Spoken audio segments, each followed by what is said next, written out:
olunacağı prospekt və küçələrin sayının artırılması ilə bağlı açıqlama verib.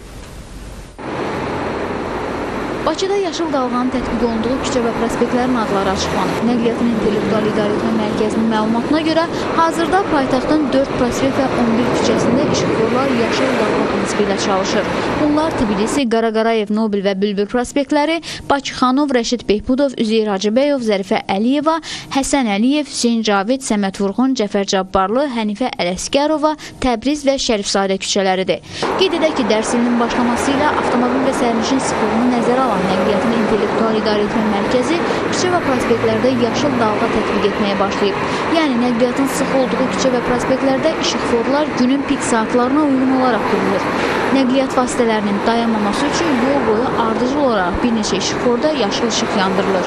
Yaşıl dalğa daha çox paytaxtdakı təhsil müəssisələrinin yerləşdiyi ərazilərdə tətbiq olunur. Tədris ili başlayanda sıxlığın qarşısını almaq üçün həmin bu ərazilərdəki yollarda svetoforlara yaşıl dalğa əmri tətbiq olunacaq. Hazırda svetoforların vaxt planı Nİİ mütəxəssislər tərəfindən dəyişdirilməkdədir. Əgər sürücü ardıcıl olaraq saatda 45-50 km sürətlə hərəkət edirsə, o zaman 4-5 işıqforu keçərkən qırmızı işığa düşmür. Elə yaşıl işıqda yoluna davam edir və mənzil başına tez çatır.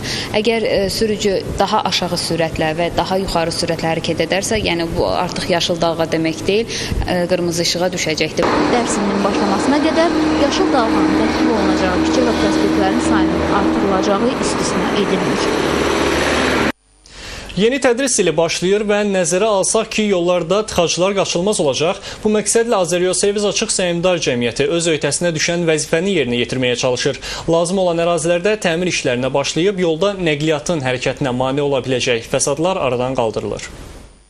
Yeni dərs ilinin başlamasına az bir müddət qalıb. Bu müddətdə isə tıxacların olacağı istisna edilmir. Elə buna görə də yollarda təmir işlərinə start verilir. Babək prospekti ilə Nəcəfqulu Rəfiyev küçəsinin kəsişməsində tıxacların yaranmaması üçün işlər görülür və işlər hələ də davam etdirilir.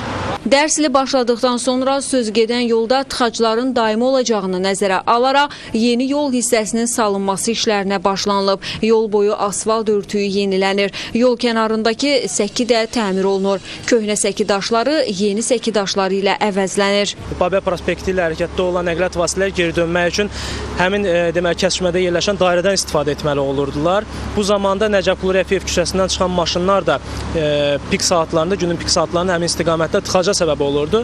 Və məhz bu nəzərə alaraq Azəryolservis Açıq Səhmdar Cəmiyyəti rəhbərliyi yeni yol hissəsinin salınmasına qərar aldı. Bu işlərin digər yollarda da aparılacağı bildirilir. Analoji işlər Xətai prospektindən Heydər Əliyev prospektinin kəsişməsində yerləşən yol sürücüsünün alt hissəsində də aparılacaq. Qeyd edim ki, Xətai prospekti ilə Yusif Səfərov küçəsinin istiqamətində hərəkət edən nəqliyyat vasitələri geri dönmə əməliyyatını həyata keçirmək üçün Yusif Səfərov küçəsinin sonunda yerləşən yol hissəsindən istifadə edirdilər. Bu isə həmin istiqamətdə tıxacın yaranmasına səbəb olurdu, həm də yol nəqliyyat vasitələri uzun bir məsafə qət etmiş olurdular. Məhz bu nəzərə alınaraq Nəqliyyat Nazirliyi Azəryolservis Açıq Səhmdar Cəmiyyəti tərəfindən Xətai prospekti ilə Heydər Əliyev prospektinin kəsişməsində yerləşən yol sürücüsünün alt hissəsindən yeni yol hissəsinin salınması qərarı alınıb. İşlərin yaxın vaxtlarda tamamlanacağı gözlənilir.